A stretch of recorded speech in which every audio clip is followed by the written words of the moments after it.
What about audio and video? Is it clear?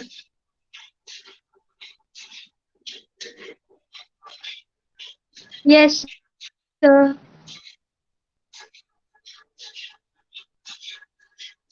Crystal clear. Okay, good.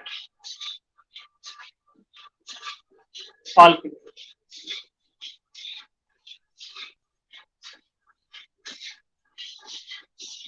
Okay, now let us start the session. Today's lecture. Uh, we were discussing about chapter number chapter number 1. Yes,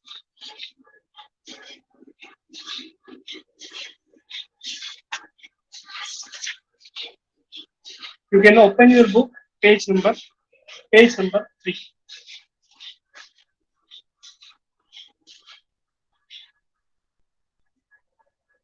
Open your book, page number 3. There are too many terms that we need to explain.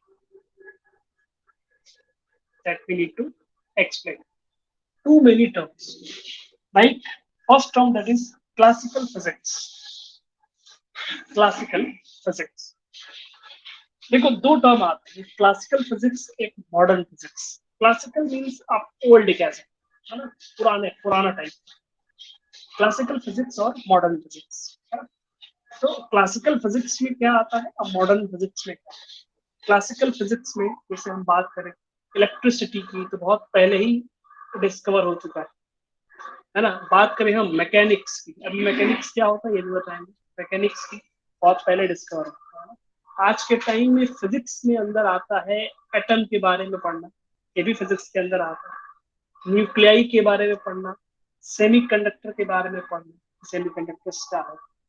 तो ये सब जो topics हैं जो newly discovered है, उन सारे topics को हम मॉडर्न फिजिक्स कहते हैं. और क्लासिकल फिजिक्स जैसे हमारा हमारा इलेक्ट्रोडायनेमिक हो गई, या फिर हम मैकेनिक्स की बात करते हैं, ऑप्टिक्स की बात करते हैं, और भी बहुत सारी चीजें हो सकती हैं. जैसे हम तो थर्मोडायनेमिक्स की बात कर सकते हैं, है ना. तो हमारे ये सब क्लासिकल फिजिक्स. देखो इसके नीचे लिखा हुआ है deals mainly with macroscopic. Macro, बहुत सारे टर्म्स है इसमें, ध्यान रखना. लिखा हुआ है मैक्रो, एक होता है माइक्रो. मैक्रोस्कोपिक, मैक्रो मतलब लार्ज, लार्ज है ना. माइक्रो मतलब स्मॉल, मैक्रो मतलब लार्ज. जैसे मैं बात करता हूँ, हम बात करें अगर क्लासिकल फिजिक्स की, यानी कि इनकी अगर हम बात करें थर्मोडायनामिक्स, इलेक्ट्रोडायनामिक्स, मैकेनिक्स, ऑप्टिक्स, इनकी बात करें तो ये हमारा मैक्रो पे बेस. मैक्रो पे बेस मतलब क्या हुआ कि जब हम बात करते हैं किसी विजुअल ऑब्जेक्ट, जैसे मान लो कोई कार है मूव कर रही है ना, तो वो उसकी क्या स्पीड होगी, उसकी क्या वेलोसिटी होगी, उसकी क्या एक्सेलरेशन होगा, ये सब हमारा किसमें आएगा, मैक्रो मतलब बड़ा है जो हमको दिखता है ना. और ये सब आएगा मोशन की. अगर हम बात करते हैं मोशन की, फोर्स की, मोशन के कॉज की अगर हम बात करते हैं, तो ये सब मैकेनिक्स के अंदर आता है. इसी तरह से हम जो मोटरसाइकिल, मोटर बाइक जो बनाते हैं, है ना, उनको हम क्या बोलते हैं, मैकेनिक कहते हैं. मैकेनिक, मैकेनिक का मतलब होता है जो मैकेनिकल पार्ट्स को ठीक करते हैं, है ना. जैसे मोटरसाइकिल को बनाने वाला जो होता है उसको मैकेनिक कहा जाता है. मोटरसाइकिल किसमें आती है, वो भी मैकेनिकल, मैकेनिकल पार्ट, मेनली उसका मैकेनिकल पार्ट. मैकेनिक्स का मतलब होता है जहां पे पार्ट के मूवमेंट की बात की जाए. जैसे फैन क्या है, ये मैकेनिकल है. जैसे हम बात करें मोटरसाइकिल की, कार की बात करें, कूलर की बात करें, है ना, इस तरह से हम एसी की बात करें, ये सब क्या है, ये सब मैकेनिकल, मैकेनिकल डिवाइसेस, है ना. जैसे हम बात करते हैं अगर वॉच, जो निडल वाली वॉच होती है जिसमें हैंड्स होते हैं ना, सुई वाली जिसमें पाया जाता है, वो हमारी मैकेनिकल वॉच है ना. और दूसरी आती है इलेक्ट्रॉनिक वॉच. आप लोग समझते हो ना, इलेक्ट्रॉनिक जिसमें नंबर होता है, इसमें इलेक्ट्रॉनिक सर्किट्स होते हैं, है ना. जिसमें जो निडल होती है उसके अंदर गेयर्स होते हैं, छोटे छोटे चक्के होते हैं, गेयर्स होते हैं, वो हमारी मैकेनिकल वॉच. तो मैकेनिकल मीन्स पार्ट्स के मूवमेंट की बात आती है. जैसे फैन है उसमें पार्ट्स के मूवमेंट की बात. मोबाइल है, इसमें कोई मूवमेंट नहीं है, इसमें इलेक्ट्रॉनिक सर्किट है, तो मोबाइल क्या है, एक इलेक्ट्रॉनिक डिवाइस है ना। तो इस सब चीजों को समझना है हमको। तो इसमें बहुत सारे टर्म्स हैं। मैक्रो और माइक्रो का मतलब बहुत छोटे पैमाने पे, बहुत छोटे लेवल पे चले जाते हैं तो माइक्रो, अगर हम बड़े लेवल की बात करते हैं तो मैक्रो। फॉर एग्जांपल, अगर हम एटम मॉलिक्यूल न्यूक्लियाई इन सब की बातें करते हैं तो वो माइक्रो हो जाएगा, है ना। और जब हम बड़े लेवल की बात करते हैं, जैसे एक कार जा रही है ना, एक बाइक जा रही है ना, इस तरह से हम एक बड़े लेवल की अगर हम बात करते हैं तो उसको मैक्रो कहते हैं। Macro, macroscopic and microscopic. तो क्लासिकल फिजिक्स जो बेसिकली थी उसमें thermodynamics, electrodynamics, mechanics and optics, ये और भी सारी चीजें हो सकती हैं। तो ये सब जो टॉपिक्स आते हैं इनको हम क्या बोलते हैं, मैक्रोस्कोपिक। यानी कि classical physics is based mainly based on the macro, and modern physics जो है that is based on the micro, छोटे लेवल के एटम और न्यूक्लियाई की बात करते हैं। ठीक है, तो इसमें अब वन बाय वन हम समझते हैं थर्मोडायनेमिक्स।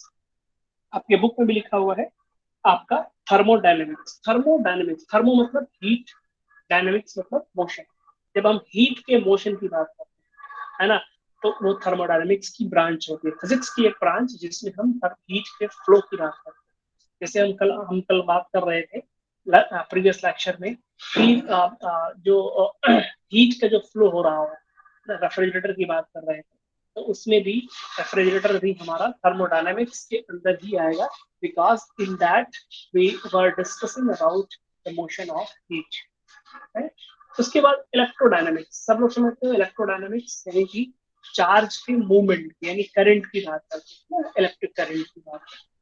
दूसरा मैकेनिक्स, जो कि बता दिया, पार्ट्स के मूवमेंट की जहां बात है वो मैकेनिकल होगा, मैकेनिक्स होगा। एंड ऑप्टिक्स, आप लोग समझते हैं सब लोग, ऑप्टिक्स मतलब लाइट, है ना, लाइट। जहाँ हम लेंस की बात करते हैं, मिरर की बात करते हैं, टेलीस्कोप, माइक्रोस्कोप की बात करते हैं, है ना। तो उसको हम क्या बोलते हैं, ऑप्टिक्स। इसमें ऑप्टिक्स आप 12th में पढ़ोगे, मैकेनिक्स आप 11th में पढ़ोगे, इसको 12th में पढ़ोगे, इलेक्ट्रोडायनेमिक्स 12th में पढ़ोगे, थर्मोडायनेमिक्स 11th में पढ़ोगे।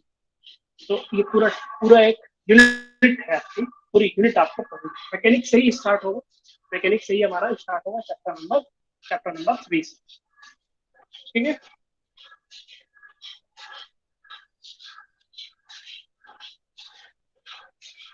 तो मॉडर्न फिजिक्स की बात आती है तो मॉडर्न फिजिक्स में एटम, एटम के बारे में हम बात करते हैं, एटम के बारे में, न्यूक्लियस के बारे में, एटम के बारे में, न्यूक्लियस के बारे में, सेमीकंडक्टर्स क्या होते हैं, सेमीकंडक्टर के बारे में बात करते हैं। उसके बाद आते हैं, बहुत डिटेल से इसमें नहीं पढ़ने की जरूरत है, बुक इस चैप्टर को पहले ही बता दिया था। मैं आपको एक नोट्स सेंड करूंगा, आज ही सेंड कर दूंगा उसको नोट्स। तो नोट्स के अकॉर्डिंग पढ़ोगे, अकॉर्डिंग टू द नोट्स आप पढ़ोगे, आपको नोट्स में क्या क्या गिवन है वो आपको पढ़ना है। उसके नीचे एक फिगर होगा आपके बुक में, फिगर बना होगा, इसको बोलते हैं रदरफोर्ड एक्सपेरिमेंट, रदरफोर्ड एक्सपेरिमेंट या Rutherford alpha scattering, Rutherford alpha scattering.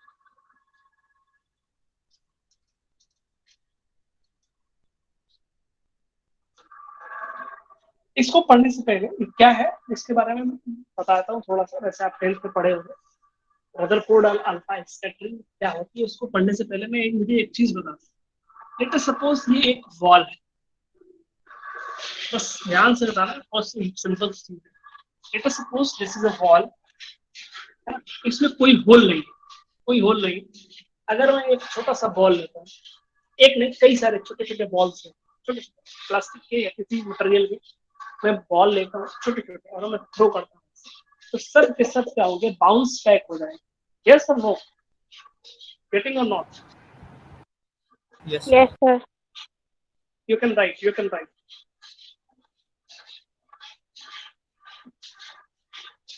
तो जैसे हम क्या करेंगे, इस पे हम थ्रो करेंगे सारी बॉल्स, वो सारी बॉल्स क्या होंगी, बाउंस बैक हो जाएंगी। लेकिन अगर मैं कहूँ, अगर मैं इसमें दो चार में इसमें होल कर देता हूँ और मैं बॉल्स को थ्रो करता हूँ और कम हमने अमाउंट में होल किया हो, लेट अस सपोज 3 ही किया हो, अब बॉल्स को थ्रो करेंगे, हो सकता है कि 2, 5 कुछ सब बहुत ही लेयर अमाउंट में बॉल्स जो होंगी वो पीछे चले जाएंगे और बाकी सब के सब क्या होंगे, बाहर चले जाएंगे।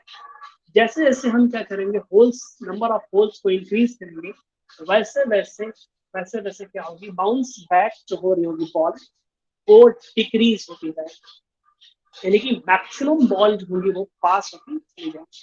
क्लियर होगी बात?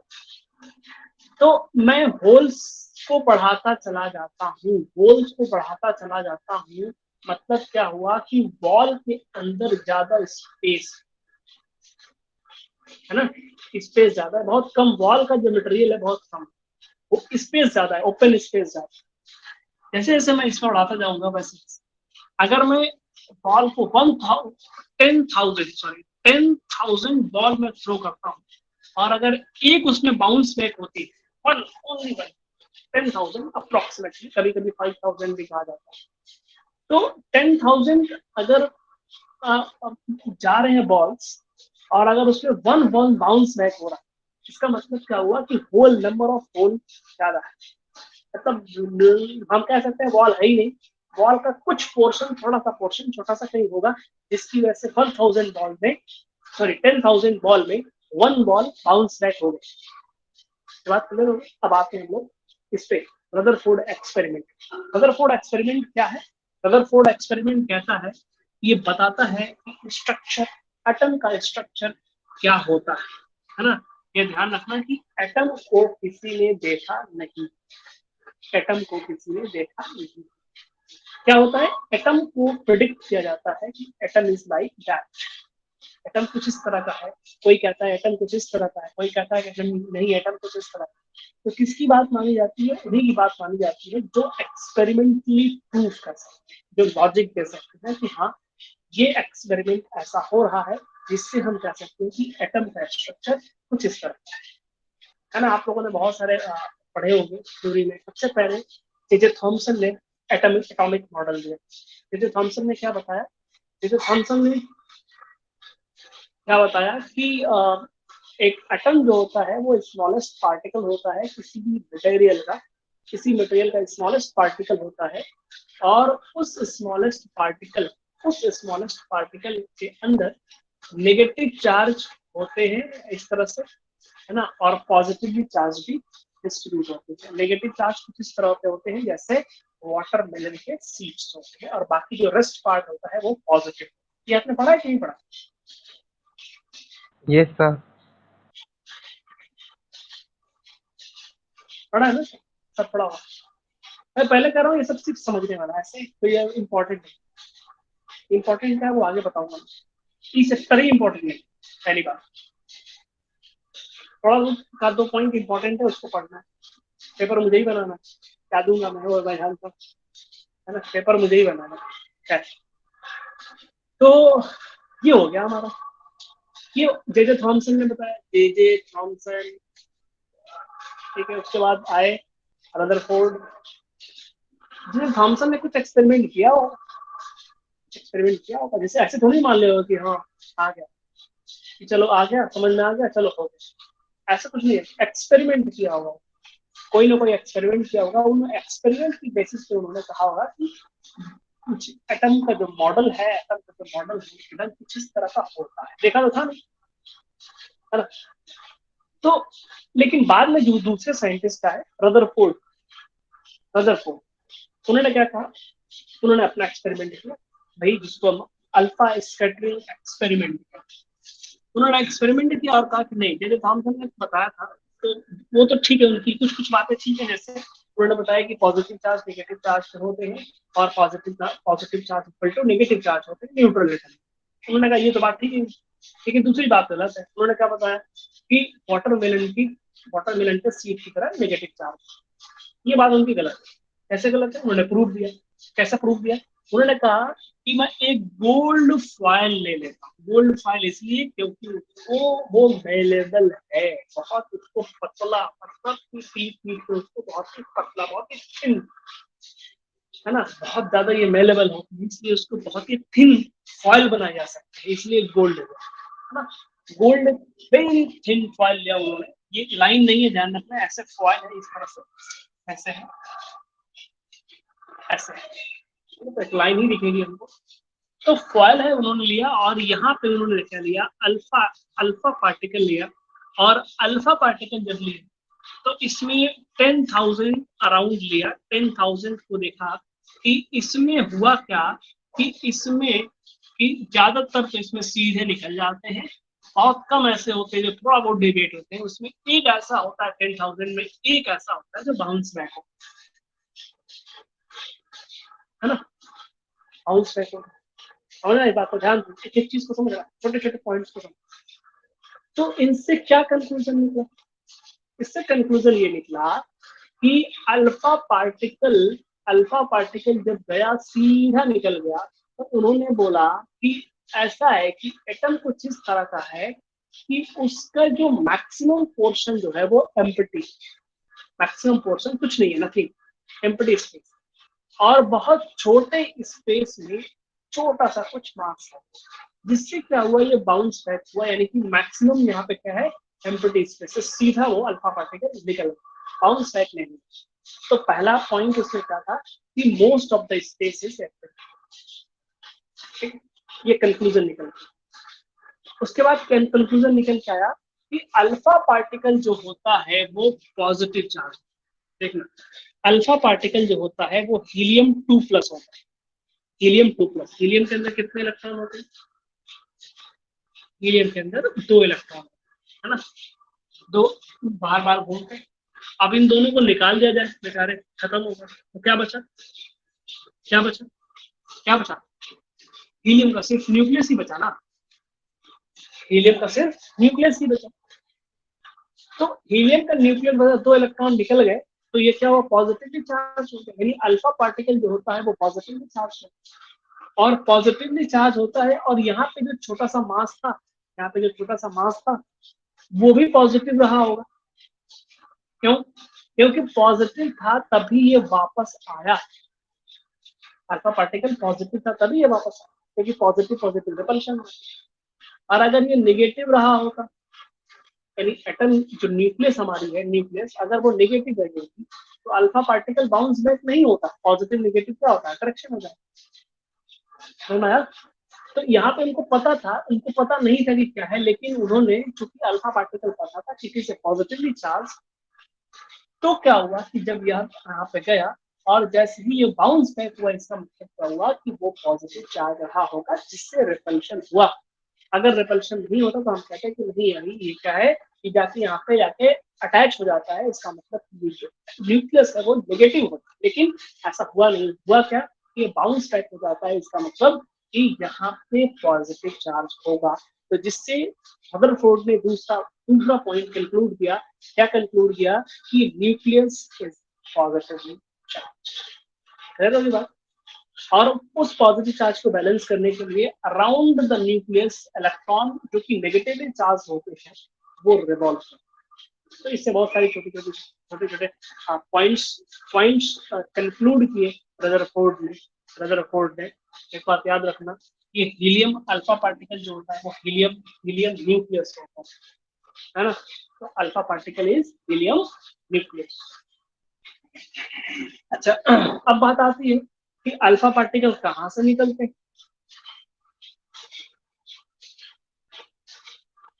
अल्फा पार्टिकल कहाँ से निकलते हैं, अल्फा पार्टिकल मिलेगा कहाँ से, अल्फा पार्टिकल किसी भी रेडियो एक्टिव सब्सटेंस से मिल जाएगा। Alpha particle alpha beta gamma rays, आपने पढ़ा होगा 10th क्लास में केमिस्ट्री में, अल्फा बीटा गामा रेस किससे निकलती है, that is emit from the radio active substances, है ना, अल्फा बीटा एंड गामा। ये ध्यान रखना कि अल्फा पार्टिकल होता है, बीटा पार्टिकल होता है, गामा रेज होती है ना। बहुत से लोग समझते हैं कि अल्फा रेज होती है, बीटा रेज होती है, गामा रेज होती है ना। Alpha particle, beta particle and gamma rays. Alpha beta gamma rays बोलते हैं ना, तो अल्फा भी रेज है, बीटा भी रेज है और गामा भी रेज है। जानते थे कि नहीं जानते,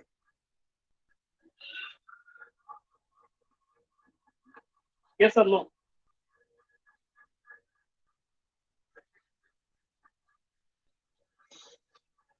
अच्छा, चलो अच्छी बात है, अगर कुछ लोग जानते हैं तो बड़ी अच्छी बात है।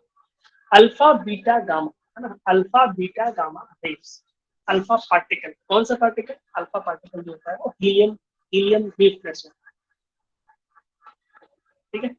बीटा जो होता है वो इलेक्ट्रॉन कह सकते हैं, मैं बताऊंगा उसको डिटेल में। और जो गामा होती है वो rays, electromagnetic wave, electromagnetic waves, radiation से। तो मुझे लगता है क्लियर होगा। तो alpha rays, sorry alpha particles जो है, alpha particle will can be obtain from the radioactive substances. अब बात आती है कि अल्फा पार्टिकल जब यहाँ से हम बम्बार्ड कराते हैं गोल्ड फॉइल पे, अब ये गोल्ड फॉइल किसी जाता है तो हमको कैसे पता कि ये अल्फा पार्टिकल निकल रहा है? अल्फा पार्टिकल निकलेगा तो हमको दिखेगा नहीं, है ना, अल्फा पार्टिकल दिखेगा नहीं। समझा?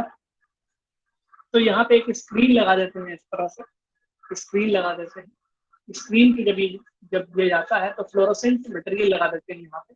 अल्फा पार्टिकल जैसे ही स्ट्राइक करता है यहाँ पे हमको स्पार्क दिखता है। स्पार्क से पता चल जाता है कि अल्फा पार्टिकल कहाँ कहाँ स्क्रीन पे किस किस पॉइंट पे कोलिजन कर रहा है। यस, तो ये सब छोटी छोटी बातें थी, बहुत ज्यादा डिटेल से हमको पढ़ना नहीं है। स्कैटरिंग का मतलब क्या होता है? स्कैटरिंग का मतलब होता है, बेसिकली हम कह सकते हैं कोलिजन। स्कैटर, स्कैटर का मतलब होता है डेविएट हो जाना, बिखर जाना, है ना, यहाँ से आ रहा है डेविएट हो। ठीक है ना, इसमें बहुत ज्यादा डिटेल नहीं पढ़ना, बार बार मैं कह रहा हूँ। फिर आगे आ जाओ, next page, page number 5, page number 5।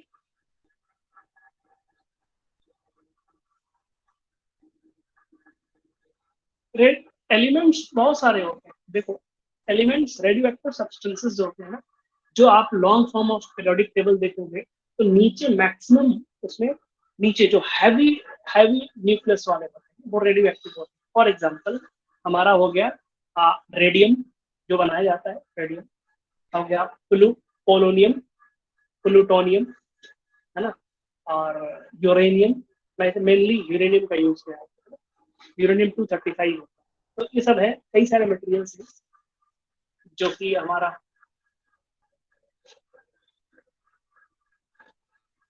Bounce back करो तो इधर भी स्क्रीन लगी होती है ना, ये पूरी स्क्रीन लगी होती है। बाउंस बैक हमारा बाउंस बैक पूरी स्क्रीन लगी होगी यहाँ पे, बीच में रखा होगा ये मटेरियल।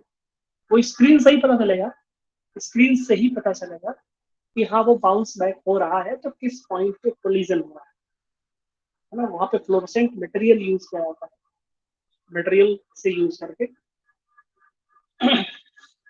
चलो आ जाए next, page number 5। Page number 5 पे लिखा है फिजिक्स, टेक्नोलॉजी एंड सोसाइटी। देखो इसमें फिजिक्स तो आप समझते ही हो, टेक्नोलॉजी एंड सोसाइटी। टेक्नोलॉजी या हम कह सकते हैं कि साइंस से किस तरह से हमारी सोसाइटी अटैच्ड है ना। सोसाइटी में अगर हाई स्टैंडर्ड सोसाइटी सोसाइटी की बात करते हैं तो उनमें टेक्नोलॉजी का यूज बहुत ज्यादा है, बहुत ज्यादा। हम टेक्नोलॉजी से घिरे हुए, without technology I think the life will be very hard. सब टेक्नोलॉजी, आपके आसपास हर एक चीज टेक्नोलॉजी, साइंस एंड टेक्नोलॉजी। तो इसके बारे में तो आप लिख ही सकते हैं, लेकिन मैं एक चीज इसमें बता देता हूँ, साइंस एंड टेक्नोलॉजी समझते बाद नाम सुना होगा ना, साइंस एंड टेक्नोलॉजी। साइंस और टेक्नोलॉजी का नाम तो सुना ही होगा ना, कि पहली बार सुन रहे हैं? सुना? यस, बस 2 लोग सुने, बाकी लोग नहीं सुने। साइंस एंड टेक्नोलॉजी का आपने नाम सुना? ये दोनों सेम है या अलग अलग? दोनों मतलब एक ही है, इट इज सेम, सिमिलर और डिफरेंट।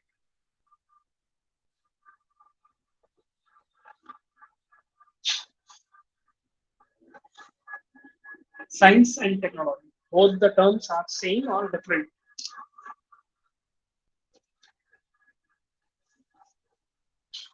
अरे यस और नो, पता है या नहीं पता? No idea. Technology is due to science, different, same. चलो अच्छी बात, कुछ तो रिप्लाई दिए तुम लोग। कौन है? Rehan Atiq. Technology is due to science. चलो रेहान थोड़ा बता दो हमको। The science is the technology, just science से technology I.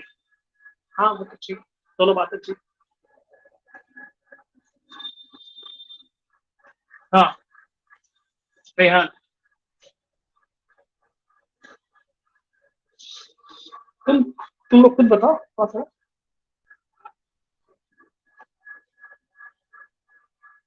Technology is application of science. Good. Science में हम किसी चीज के बारे में पढ़ते हैं।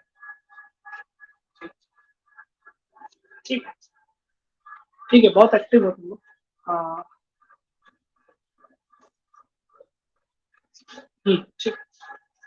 देखो साइंस और टेक्नोलॉजी में क्या डिफरेंस है मेनली, समझ गए हो? कुछ लोग समझते हैं, अच्छी बात। देखो कोई चीज को इन्वेंट करना, वो क्या कहलाता है? हमारा साइंस। साइंस क्या करती है? किसी चीज को इन्वेंट करना। जैसे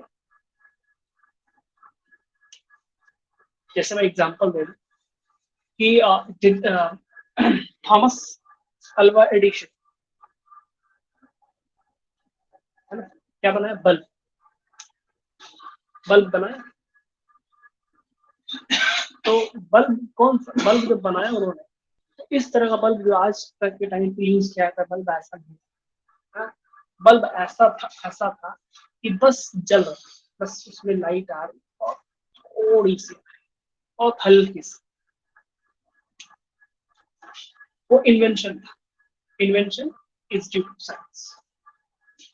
कोई भी इन्वेंशन जो होता है वो साइंस के थ्रू। लेकिन अब बल्ब एक बार बन गया, अब बल्ब को इम्प्रूव किया जाए कि वो कम से कम इलेक्ट्रिसिटी का यूज करे, मैक्सिमम लाइट प्रोड्यूस, कम से कम लाइट का यूज करे, मैक्सिमम लाइट प्रोड्यूस करे, because our aim is to produce light, है ना। हमारा एम इलेक्ट्रिसिटी कंज्यूम करना नहीं है, हमारा एम क्या है? To produce light. ठीक है, लेकिन एम चूंकि लाइट प्रोड्यूस करना है, इलेक्ट्रिसिटी तो देना ही पड़ेगा, हर हाल में देना पड़ेगा, है ना। तो हम इनपुट को मिनिमाइज करें और आउटपुट को मैक्सिमाइज करें। Input as a electricity, output as a light. Input को मिनिमाइज करना और आउटपुट को मैक्सिमाइज करना, यानी कि कम से कम इलेक्ट्रिसिटी यूज हो और ज्यादा से ज्यादा हमको लाइट मिले, इसको हम बोलते हैं टेक्नोलॉजी। ठीक है, बल्ब तो बन चुका, बल्ब के बाद इम्प्रूवमेंट, बहुत से अच्छे बल्ब आने लगे, धीरे धीरे आजकल, है ना, ट्यूब लाइट आने लगी। ट्यूब लाइट के बाद सीएफएल आने लगा, सीएफएल के बाद अब एलईडी आने लगी, है ना, एलईडी के बाद भी कुछ आ सकता है। तो ये क्या है? इम्प्रूवमेंट। ये इम्प्रूवमेंट, तो ये जो डे बाई डे इम्प्रूवमेंट हो रहा है वो ड्यू टू टेक्नोलॉजी हो रहा है ना। समझ बात है? जैसे अब मैं आज की बात कर दूं, आज के 40 साल 50 साल पहले जब कंप्यूटर इन्वेंट हुआ था, उस टाइम पे hard disk 10 MB 15 MB, 10 MB की 10 MB ओनली, 10 MB की जो हार्ड डिस्क थी वो पूरे बड़ी सी अलमीरा के बराबर, है ना, 10 MB। लेकिन आज के टाइम पे इतनी बड़ी सी छोटी सी चिप होती, छोटी सी, 2 टीवी, 5 टीवी, इस तरह छोटी इतनी बड़ी टीवी टीवी, मतलब छोटी छोटी चीजें आप लोग जानते ही हो, है ना। देखो सबसे पहले अगर हम बात करें, 1024 MB इक्वल टू 1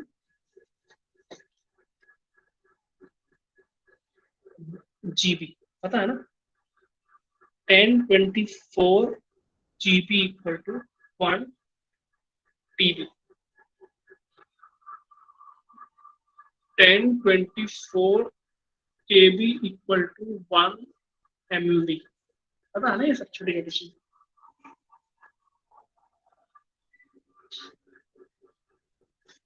तो 13 1024 का मतलब 1024 क्यों होता है तो बताया, वाई इट इज टेकन 1024, 1000 क्यों ले लिया, 1024 क्यों नहीं?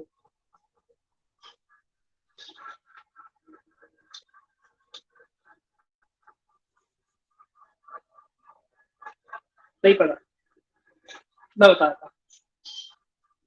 देखो 1024 क्यों लिया, क्योंकि to the power 10, to the power 10 है ना, इसको मल्टीप्लाई करोगे तो ये 1024 आता है, टू द पावर 10, ठीक है।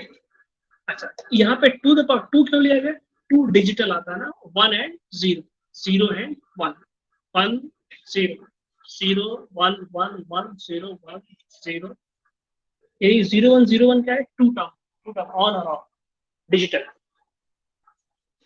है ना, 2 डिजिट्स, इसलिए यहाँ पे 2 लिया जाता है, टू द पावर 10। बहुत सारे इसमें डिटेल पढ़ोगे तो और समझ में आएगा, फिलहाल मैं इसमें डिटेल में नहीं जाता। डिजिटल है इसलिए 21010 होता है, इसलिए टू द पावर 10, इसीलिए 10 टू द पावर 10 ही हमारा कितना होता है, 1024 होता है, इसलिए 1024 लिया जाता है, 1000 नहीं लिया जाता है। ठीक है, आगे चलते हैं, आगे देखते हैं और क्या हो रहा है कि हम लोग बात कर रहे हैं साइंस एंड टेक्नोलॉजी की। साइंस क्या करती है, किसी भी चीज को इन्वेंट, है ना। सबसे पहले बहुत छोटी, बहुत 10 MB 5 MB ही बहुत बड़े में होती थी, लेकिन अब बहुत छोटे से चिप में बहुत ज्यादा कैपेसिटी हो जाती है। तो पहले इन्वेंट किया गया था, साइंस ने उसको इन्वेंट किया, देन आफ्टर टेक्नोलॉजी ने क्या किया, उसको इम्प्रूव किया, है ना। तो इम्प्रूवमेंट को ही हम कहते हैं टेक्नोलॉजी का। चलो, और भी उसमें नीचे देखोगे, लिखा होगा आपका, टेबल बना है यहाँ पे, ये टेबल बना हुआ है, टेबल को आप लोग देखोगे तो लिखा हुआ है इसमें आर्किमिडीज, इसमें नेम दिया हुआ है, नेम दिया हुआ है। उसके बाद मेजर कंट्रीब्यूशन, डिस्कवरी दिया हुआ है, कंट्री ऑफ ओरिजिन दिया हुआ है, कंट्री ऑफ ओरिजिन यानी कि किसने किसने इसको इन्वेंट किया, क्या इन्वेंट किया, वो कहाँ के हैं। तो इसमें एक चीज तो आपको याद होना ही चाहिए, इसमें देखो कंट्री ऑफ ओरिजिन इंडिया लिखा हुआ है, तो इंडिया वाला तो याद होना ही चाहिए, बाकी चीजें याद हो ना हो, लेकिन एटलीस्ट इंडिया वाला आपको याद होना।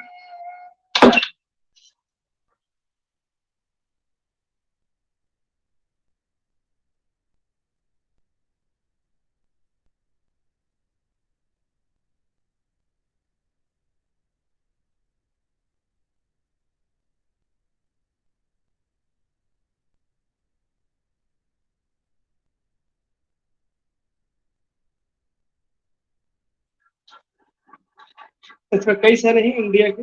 इंडिया एक है, ultra short radio wave discover किया था जेसी बोस ने, आपको याद करना। और इधर एक और 2-3 है, इसमें एक और इंडिया के हैं, MN साहा, थर्मल आयोनाइजेशन, है ना। फिर इंडिया में है क्वांटम स्टैटिस्टिक्स, SN बोस। इसके बाद और भी है, एक इंडिया में एक और है, होमी जहांगीर बाबा, है ना, कॉस्मिक रेडिएशन के लिए। एक और है S चंद्रशेखर, है ना, इवोल्यूशन ऑफ स्टार्स के बारे में। तो देख लेना इन सब सारी चीजों को।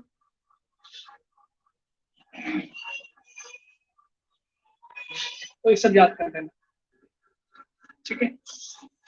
इसके बाद जो कि इम्पोर्टेंट,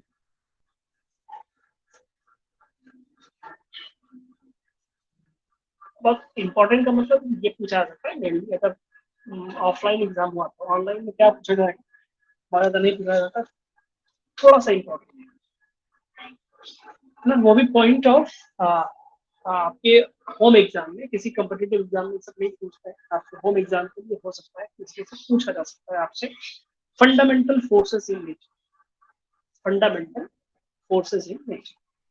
फोर्सेस तो बहुत टाइप के होते हैं, फ्रिक्शनल फोर्स, इलेक्ट्रोस्टैटिक फोर्स, है ना, viscous force, gravitational force, elastic force, normal force, central force, बहुत टाइप के फोर्सेस, है ना। उन सारे टाइप के फोर्सेस को बेसिकली 4 फंडामेंटल फोर्सेस में कन्वर्ट कर, 4 फंडामेंटल फोर्सेस में कन्वर्ट कर, है ना। फिर उन 4 फंडामेंटल फोर्सेस की ही कैटेगरी में बाकी फोर्सेस को लाया। जैसे मैं बात करता हूँ कि फर्स्ट इसमें हमारा gravitational force, first is gravitational force, fundamental forces.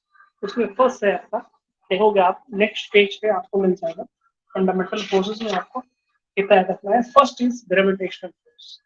What is gravitational force? Gravitational force is the mutual interaction between two masses.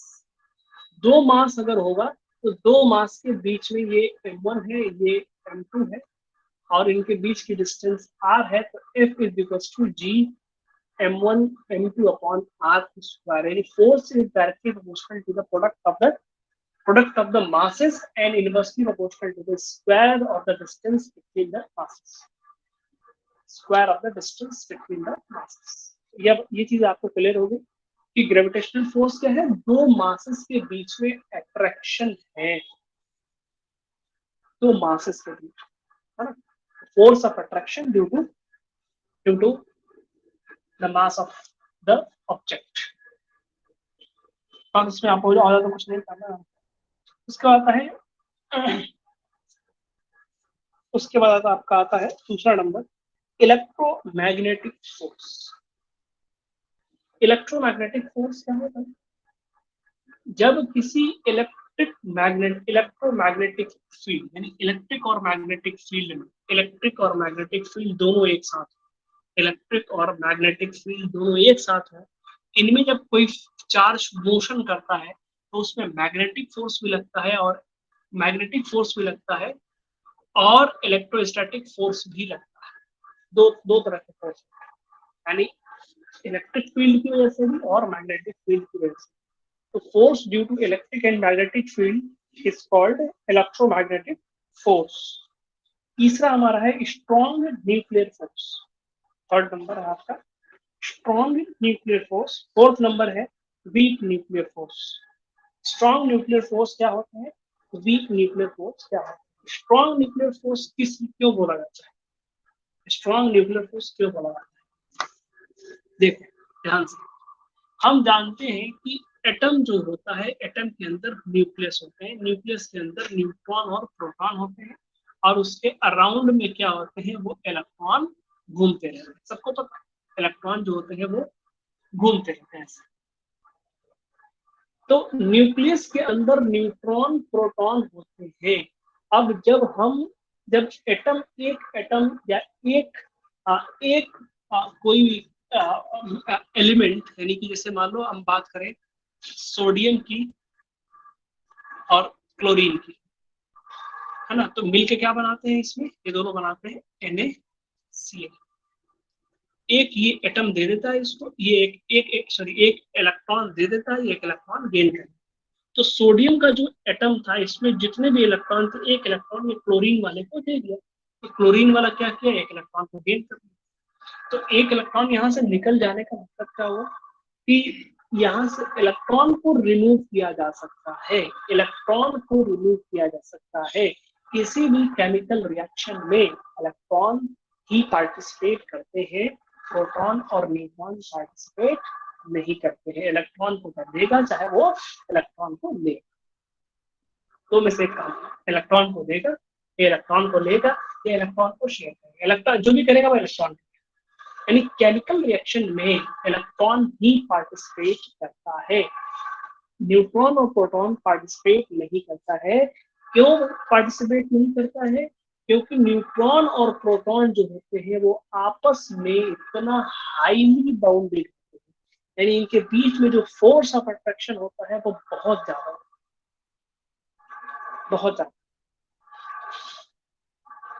जिसकी वजह से क्या होता है कि ये कभी भी केमिकल रिएक्शन में पार्टिसिपेट नहीं करते।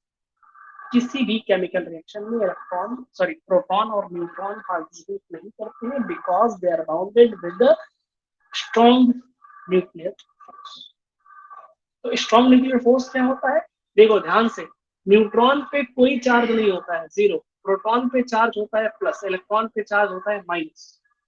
तो न्यूट्रॉन और प्रोटॉन को बाउंड करने के लिए कोई चार्ज की जरूरत नहीं, पॉजिटिव पॉजिटिव या पॉजिटिव नेगेटिव होकर बाउंड। ये एक नया टाइप का फोर्स आता है, ये नया टाइप का फोर्स आता है, वो किसी चार्ज की वजह से नहीं, किसी मास की वजह से नहीं आता है, एक नया टाइप का फोर्स आता है, इसलिए इसको क्या बोला जाता है, स्ट्रॉन्ग न्यूक्लियर फोर्स कहा जाता है ना। तो स्ट्रॉन्ग न्यूक्लियर फोर्स क्या है? It is a force, it is a kind of force that bounds the neutron proton है, न्यूट्रॉन को आपस में भी बांध के रखता है, प्रोटॉन को भी आपस में आपस में बांध के रखता है, और न्यूट्रॉन प्रोटॉन को भी, ये तीनों कॉम्बिनेशन हो सकता है, इधर down neutron together within the nucleus, and it never takes part in the chemical reaction, किसी केमिकल रिएक्शन में ये पार्टिसिपेट नहीं है, इसलिए इसको बोला जाता है strong nuclear force. Strong nuclear force क्या होता है? स्ट्रॉन्ग न्यूक्लियर फोर्स होता है जो न्यूक्लियस के पार्टिकल को, इसको न्यूक्लियॉन्स कहते हैं, न्यूक्लियस के पार्टिकल को न्यूक्लियॉन्स, यानी बेसिकली न्यूट्रॉन और प्रोटॉन, इन दोनों को एक साथ हम न्यूक्लियॉन्स कह सकते हैं। न्यूक्लियॉन्स को न्यूक्लियस के अंदर बाउंड करके रखता है, इसलिए इसको बोला जाता है स्ट्रॉन्ग न्यूक्लियर फोर्स। ठीक है, तीसरी बात। चौथी बात, week nuclear force. Week nuclear force से पहले आप लोग जान जाओ कि एटम के अंदर न्यूट्रॉन प्रोटॉन इलेक्ट्रॉन के अलावा और भी पार्टिकल्स होते हैं, जैसे आप लोगों ने 6th-7th में पढ़ा होगा सोलर सिस्टम में आपने पढ़ा होगा कि 8 प्लैनेट्स होते हैं। कितने होते हैं? 8 ही होता है ना, 8 प्लैनेट्स होते हैं। 6th-7th में पढ़ा कि एक सन होता है ना, और इसके आसपास क्या होते हैं? 8 प्लैनेट्स घूम रहे होते हैं। ठीक है, सन के अराउंड 8 प्लैनेट। लेकिन थोड़ा सा बड़े हो गए, जब 9th-10th में आ गए, तो क्या बोला गया कि नहीं, ये जो प्लैनेट्स होते हैं वो तो घूमते हैं, वो तो अच्छी बात है, वो तो घूमते ही है, लेकिन उसके अलावा बीच बीच में एस्ट्रॉइड्स एंड कॉमेट्स भी होते हैं ना। यस और नो? पढ़ा कि नहीं? एस्ट्रॉइड्स एंड कॉमेट्स भी। सेम इसी तरीके से आपको 12th क्लास तक बोला जाएगा, क्या बोला जाएगा कि 12th क्लास तक आपको बोला जाएगा कि एक न्यूक्लियस में न्यूट्रॉन प्रोटॉन होते हैं और उसके बाहर 12 इलेक्ट्रॉन घूमता है। 12th क्लास तक बोला जाएगा, लेकिन बाद में जब हायर क्लास में जाओगे तो बोला है कि नहीं, न्यूट्रॉन प्रोटॉन इलेक्ट्रॉन के अलावा और भी पार्टिकल्स जो होते हैं जो विदिन द एटम होते हैं, जिसको हम सब एटॉमिक पार्टिकल कौन से? एटॉमिक पार्टिकल हमारा इलेक्ट्रॉन प्रोटॉन और न्यूट्रॉन, इसको हम एटॉमिक पार्टिकल। सब एटॉमिक पार्टिकल, जैसे एस्ट्रॉइड की बात है, तो सब एटॉमिक पार्टिकल्स जो होते हैं उसमें बहुत सारे न्यूट्रिनो, एंटी न्यूट्रिनो, है ना, मेसॉन, पॉजिट्रॉन, बहुत सारी चीजें होती है, उसके बारे में हमको डिटेल में जाने की जरूरत नहीं है। बस इतना ध्यान रखना कि सब एटॉमिक पार्टिकल्स को जो बाउंड करके रखता है न्यूक्लियस के अंदर, एटम के अंदर सब एटॉमिक पार्टिकल्स को जो बाउंड करके रखता है, उसको हम क्या बोलते हैं? उसको हम बोलते हैं वीक न्यूक्लियर फोर्स। इसमें इलेक्ट्रॉन भी बाउंड है, इलेक्ट्रॉन भी हमारा न्यूक्लियस से बाउंडेड है। वीक इसलिए है क्योंकि हम इसको थोड़ा सा एनर्जी दे देते हैं, एक्टिवेशन एनर्जी, जिससे क्या होता है, इलेक्ट्रॉन जो होता है किसी भी केमिकल रिएक्शन में पार्टिसिपेट कर लेता है, इसलिए इस टाइप के फोर्स को हम वीक न्यूक्लियर फोर्स कहते हैं। ठीक है, तो स्ट्रॉन्ग न्यूक्लियर फोर्स क्या होता है? वो न्यूक्लियस के अंदर होता है, बाकी जो एटम के बाकी जो पार्टिकल्स हैं उनको जो बाउंड करके रखता है उसको हम क्या बोलते हैं? वीक न्यूक्लियर फोर्स है। आई थिंक ये सारी चीजें क्लियर हो रही होंगी आपको, है ना। चलो, तो ये था आपका पूरा लेक्चर। एक चीज और याद रख लेना इसमें कि न्यूक्लियस के अंदर जो न्यूट्रॉन और प्रोटॉन होते हैं ये पार्टिसिपेट करते हैं किसमें? न्यूक्लियर रिएक्शन, केमिकल रिएक्शन में पार्टिसिपेट नहीं करते। जब इसको बहुत ज्यादा हाई अमाउंट में एनर्जी दी जाएगी, स्ट्रॉन्ग इसलिए बोला जाता है कि ये भी ब्रेक हो सकता है, लेकिन इसको एनर्जी बहुत ज्यादा जाएगी, है ना। नॉर्मल हम केमिकल लैब में नहीं कर सकते ना, तो इसको बहुत ज्यादा जब एनर्जी देते हैं तो ये ब्रेक हो जाता है, जिसको हम केमिकल रिएक्शन नहीं कहते हैं, उसको हम न्यूक्लियर रिएक्शन का, और न्यूक्लियर रिएक्शन के लिए आपको लार्ज अमाउंट में एनर्जी रिक्वायर्ड होती है, ठीक है। तो न्यूक्लियर रिएक्शन में हम न्यूट्रॉन प्रोटॉन या न्यूट्रॉन न्यूट्रॉन के जो बीच में जो फोर्स है उसको ब्रेक कर सकते हैं, that needs a lot of energy, ठीक है। तो इस टाइप का जो जब जिसमें न्यूट्रॉन प्रोटॉन को हम ब्रेक करते हैं, या हम कह सकते हैं कि एक हैवी न्यूक्लियस जो है वो दो लाइटर न्यूक्लियस से ब्रेक हो जाती है, इसको न्यूक्लियर फिजन कहते हैं, आपने 10th में पढ़ा होगा, न्यूक्लियर फिजन कहते हैं।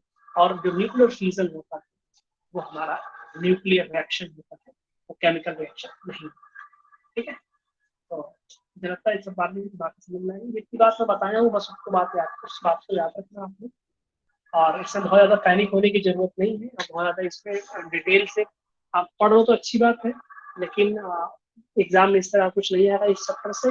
नेक्स्ट चैप्टर जो कल से मैं स्टार्ट करूंगा उसको बहुत ध्यान से करना है, ठीक है। तो सेकंड चैप्टर जो है वो उससे भी कॉम्पिटिटिव एग्जाम में भी 2-3 टॉपिक से ही आता है, बहुत सारे टॉपिक है उसमें, 12-15 टॉपिक है, लेकिन 3-4 टॉपिक से ही कॉम्पिटिटिव एग्जाम में आते हैं, वो बता दूंगा मैं। लेकिन चैप्टर नंबर 3 से मेन स्टार्ट होती है हमारी फिजिक्स, तो याद रखना मेन फिजिक्स हमारी स्टार्ट होगी from the chapter number 3, motion in a straight line. तो ठीक है, आज के लिए इतना ही रहने देते हैं, नेक्स्ट क्लास में मिलते हैं फिर, तब तक के लिए बाय बाय।